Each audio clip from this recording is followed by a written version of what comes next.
A comunidade americana está celebra Thanksgiving, uma celebração grande nos Estados Unidos, onde a banda de cena tradicional e cadena de pacus gigante Macy está organizando uma parada.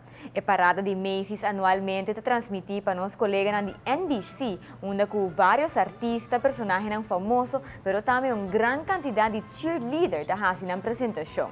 E aí aqui entre um grupo de station cheerleaders, Aruba, tem um representante, o qual ressalta taco entre station jovencita na escoge Gabriela, papapia de um reportagem de Today Show. Today we've got 600 cheerleaders, 600 dancers. We've got all the Broadway shows that are coming to perform on Thanksgiving. It's a really big night for us.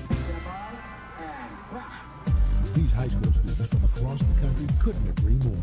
It's amazing, like, you get to perform it on national television. It's always, like, been a dream, I think, of all of ours, to be able to do that. Let's go, Macy's!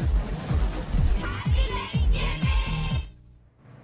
Gabriela sumama está um arubiano viva nos Estados Unidos para Hopi e acaba. Tá prome viaja com a parada de Macy's, tem sangue rubiano dentro. Na mesmo momento, nos quer aproveitar o espírito de Thanksgiving e bisa danki na nos fiel televidente, nos comerciantes, que sempre te querem de nós e gente da comunidade arubano, de nome de gente Team G5. Masha danki para vosso sustento.